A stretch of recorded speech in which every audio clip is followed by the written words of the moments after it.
दोस्तों ये काला सा दिखने वाला ग्रह हमारे ब्रह्मांड के सबसे मिस्टीरियस और सबसे स्ट्रेंज ग्रहों में से एक है।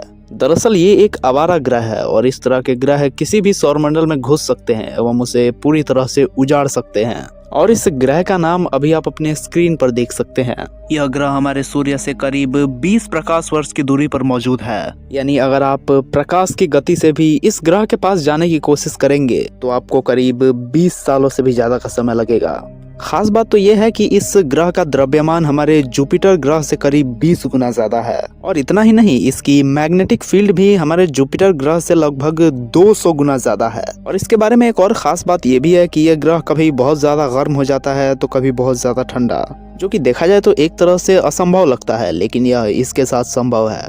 और इस ग्रह को आवारा ग्रह की कैटेगरी में डाला जाता है क्योंकि इन ग्रहों के पास कोई भी अपना तारा नहीं होता है और ये अपने तारे के ऑर्बिट से बाहर निकल चुके होते हैं, जिसकी वजह से ये अंतरिक्ष में ऐसे ही आवारा होकर घूमते रहते हैं और किसी भी सौरमंडल के तारे में जाकर फंस जाते हैं। और ये बहुत ज्यादा खतरनाक भी होते हैं क्योंकि यह किसी भी सौरमंडल के किसी भी ग्रह के पास जाकर उसे डिस्ट्रॉय कर सकते हैं और उस पूरे सौरमंडल के सिस्टम को बिगाड़ सकते हैं।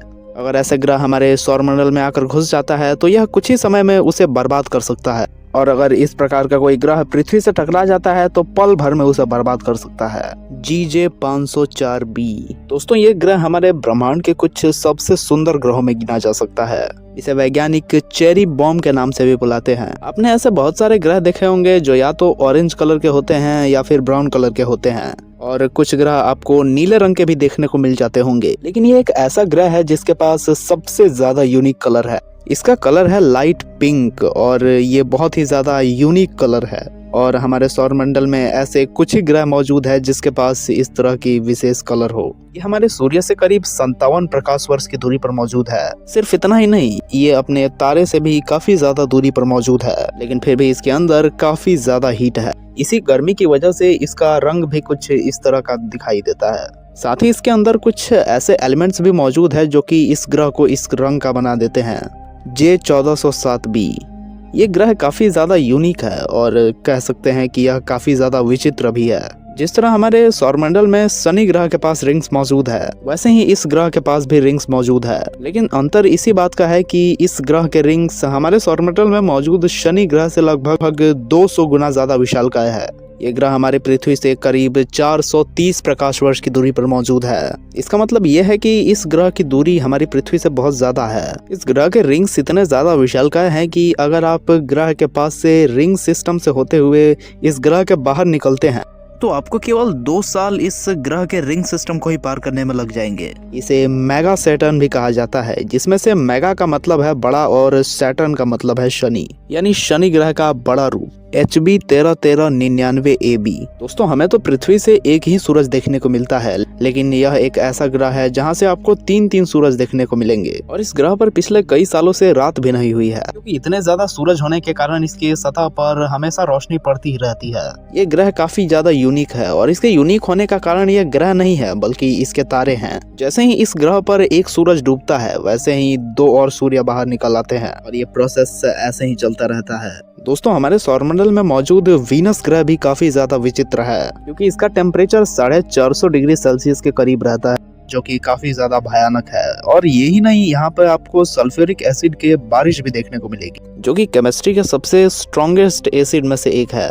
यहाँ पर आपको सल्फ्यूरिक एसिड के बादल भी देखने को मिलेंगे और यहाँ पर इसका एक पूरा का पूरा रेगिस्तान भी मौजूद है।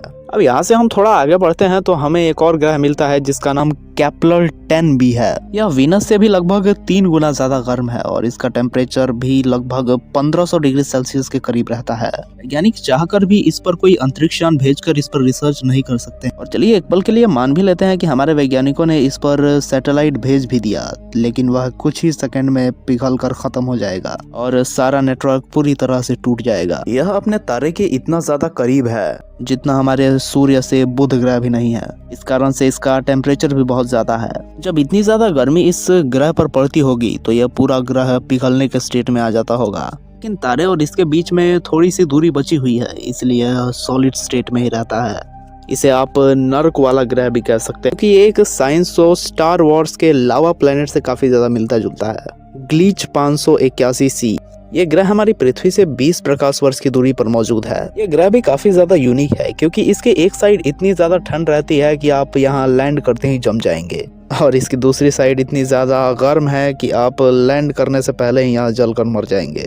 दरअसल ये ग्रह ऐसा है कि इसकी एक ही साइड इसके तारे की तरफ रहती है और इसी वजह से इसकी सरफेस साइड भी काफी ज्यादा गर्म रहती है, और जो सरफेस इसके तारे के ऑपोजिट साइड में रहती है वो काफी ज्यादा ठंडी रहती है और उसका तापमान काफी ज्यादा कम हो जाता है।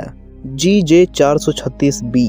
क्या आपने कभी ऐसा देखा है कि बर्फ के ऊपर आग जल रही हो, वो भी एकदम पूरी तरह से नेचुरल तरीके से? अगर आपने नहीं देखा है तो आपको बता दें कि ऐसा पृथ्वी पर हो भी नहीं सकता है, लेकिन हमारे ब्रह्मांड में एक ऐसा ग्रह भी है जिसके ऊपर जमे बर्फ पर भी आग लगी रहती है। दरअसल ये ग्रह हमारे मिल्की वे गैलेक्सी में ही मौजूद है। इसके ऊपर का तापमान काफी ज्यादा गर्म रहता है, लेकिन जैसे जैसे आप नीचे जाएंगे वैसे वैसे इसका तापमान घटता चला जाएगा और एक समय ये इस हद तक ठंडा हो जाएगा कि यहाँ बर्फ तक जमने लगेगी। और ये बर्फ भी गर्म बर्फ होती है, यानी कि ठंडी नहीं होती है।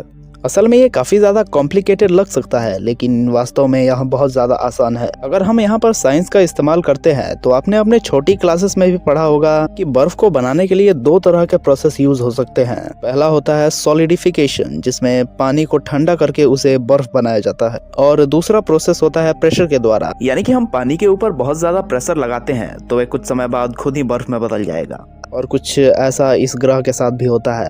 इस ग्रह पर इतना ज्यादा प्रेशर है कि यहाँ मौजूद पानी तुरंत ही बर्फ में बदल जाता है, और चूंकि इसका तापमान भी बहुत ज्यादा है तो इसलिए इस पर आग भी लगी रहती है।